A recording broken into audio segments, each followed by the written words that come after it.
So I wonder, do you guys ever get stressed out this time of the year not knowing what to get people for Christmas?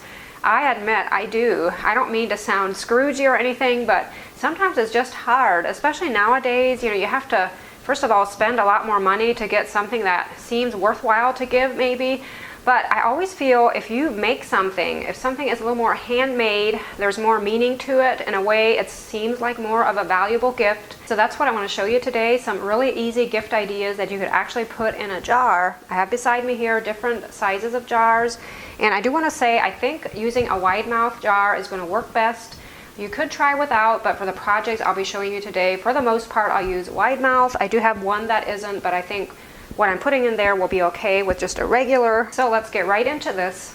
Keep in mind, if you gift someone with a jar filled with neat things in it, not only are they getting those things for a gift, they're also getting a pretty jar, especially depending on what you do with it. In the future, it can always be used for a vase or maybe a cute canister. This first idea will be really simple. First of all, I'm just painting some jars, and I have this pretty wintry blue color. It's a different paint that I've never used before. Probably not the best idea to try it in the video like this, but we'll see together, I guess, how it works. It is from Michael's, and the color is called Iced Turquoise. I'll definitely need to give at least 2 coats to these jars. So I ended up changing my color of blue for the second coat of paint. I like the color that I initially painted it, but it wasn't quite as fresh wintry blue as I had in mind. So the one I'm using now is from Walmart, I believe, and the color is called China Blue. The brand is Apple Barrel. I plan to fill these blue jars with candy. I think that's always a good gift. And again, it'll look attractive in a cute little jar like this. And I plan to add wire handles to these. I think they just add so much character. I've done this before in videos, but maybe not recently. And this handle might be just a little bit different from what I've done before. And I'm using a jar that isn't painted to actually make my handle with, because I don't want to scratch my jar, the one that I have painted. And the wire I'm using, I'm not really good with measurement, like knowing the thickness of it, but it's really sturdy, but yet, you know, it's bendable, like you're able to kind of work with it with your fingers. I got it at our local hardware store.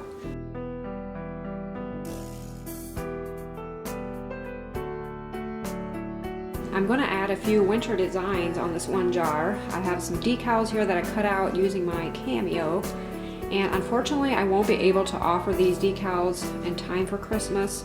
So I guess if you want this, I'll have it available as an SVG, but you have to have your own, you know, Cricut or Cameo to use it, of course.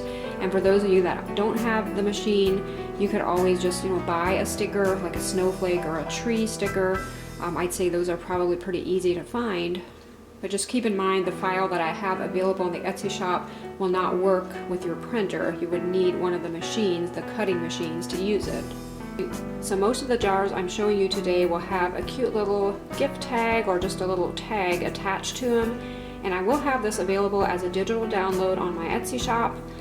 And in that file I will have more than just one tag of each item. This will make more sense later on, but that way if you're making maybe 6 jars with, you know, candy in them or whatever, you don't want to just print out all of them just to get your 6.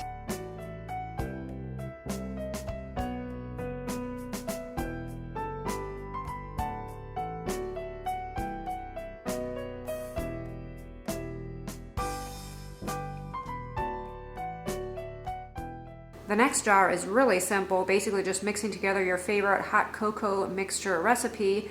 In this case, I'm using 3 cups dry milk, 1/2 cup cocoa, and 1/2 cup sugar, and then just a pinch of salt. Mixing that together and putting it into a pretty jar, and then of course completing it with a cute little label.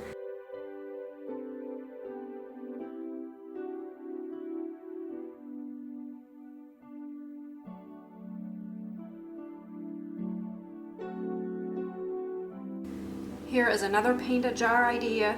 Right now I have plenty of aloe vera plants, and dividing them is good, and I don't get around to it. So that is something I could really, you know, gift people with if I take the time to do it. In this case, I'm painting this little jar white, and I'm going to plant a cute little aloe vera plant in here. Now you could use your own plant, whatever you have, or even just go to Walmart or somewhere and buy a little succulent or something. They're rather inexpensive, and it would make a cute, thoughtful gift. Again, I'm trying out this paint from Michaels.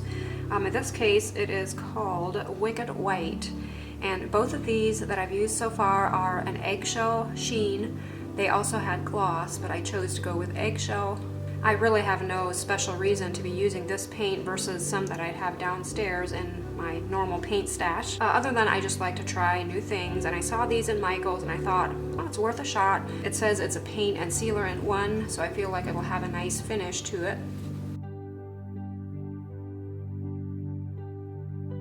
So far the reason I've been painting with a brush versus, spray painting is I actually sometimes like to see brush strokes on something.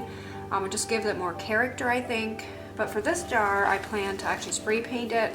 What I did is I created these little decals that are house shaped. I'm going to put those on first and then spray paint it, the jar, and then peel those off. That way we have a little window to see inside. First I thought I would do 2 of these, one on either side, but I'm kind of liking the look of just one of them. I realize not everyone has a cameo or a Cricut to create a little house with, so in that case I would probably just make my own, like just draw a house, cut it out, and tape it onto a jar, kind of use that for my stencil. I know in the past I used to do that, before I had a cameo.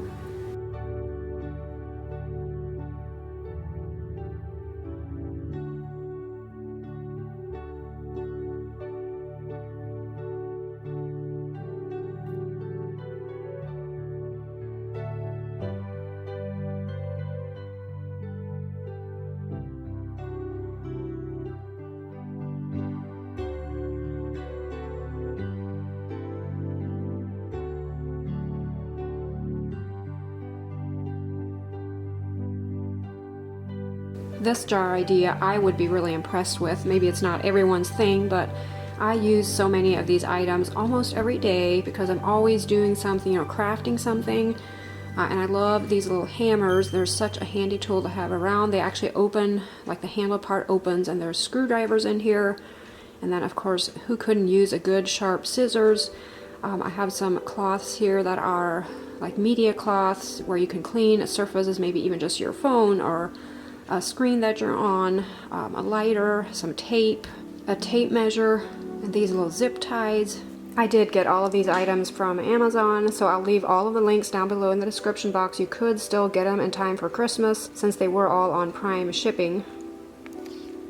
I think this jar would look great with a little candle inside burning, kind of illuminating the house.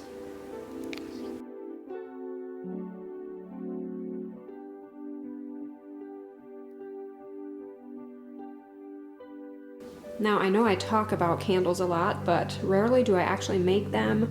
I think it's really fun the few times that I have, but of course I don't have time to do everything. But today that's what I'm doing with one of the jars. I'm just keeping it plain, like a clear glass jar. I got this soy wax from Michaels, and I plan to melt it in a double boiler. I know from past experience you heat the wax to 180 and then bring it down to around 130 before adding your essential oils or fragrance oils, whatever you plan to use. I also got these wicks at Michaels.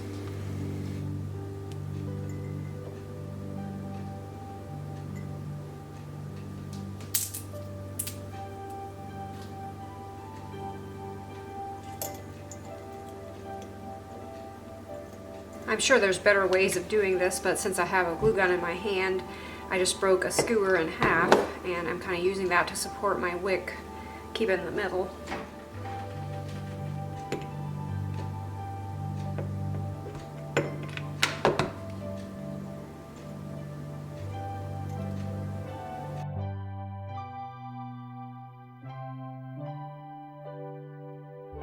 So my wax is cooled to around 130. I'm ready to add my oil. I have the scent Citrus Peel and Pine. It's one we had used to make Christmas soap with, and it smells really good.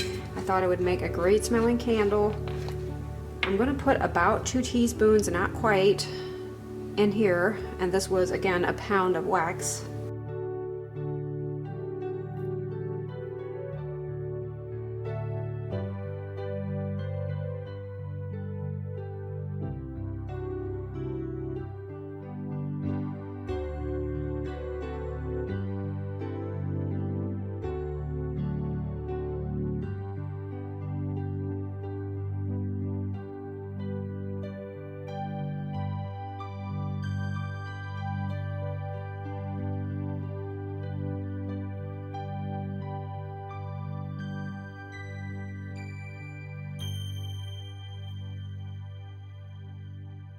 I feel like we all like bath salts, so here I'm making some, and I will include this recipe down below in the description box in case you want to use this exact same one, but there's tons online if you just want to look one up. I'm sure there's simpler forms of this. After I mix my ingredients together, I'm adding some blue and silver mica powder. This will create the look of a starry night, maybe, being that our label is going to say Silent Night, Holy Night on it. I did see the idea for these blue bath salts on Pinterest, and she had also used a Silent Night label of sorts. It isn't exactly the same, but it kind of gave me the idea. I thought it was a really good idea.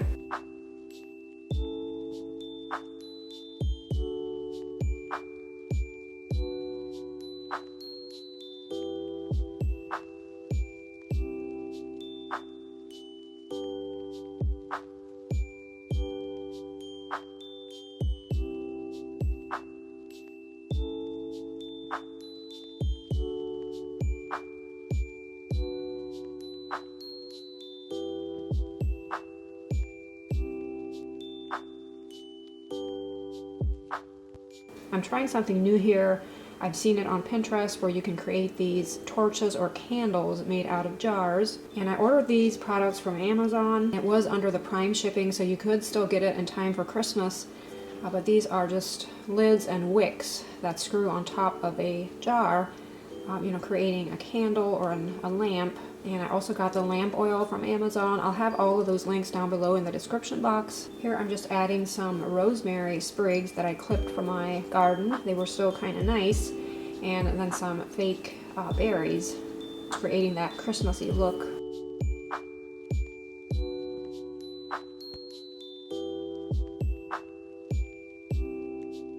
I think I'd probably burn this maybe just on a porch. You could maybe burn it indoors, but I thought it gave off a little bit of smoke. I remember growing up we used to have oil lamps and we put kerosene in them and they didn't smoke, so I don't know, would that be another option to use, kerosene or another kind of lamp oil that wouldn't smoke?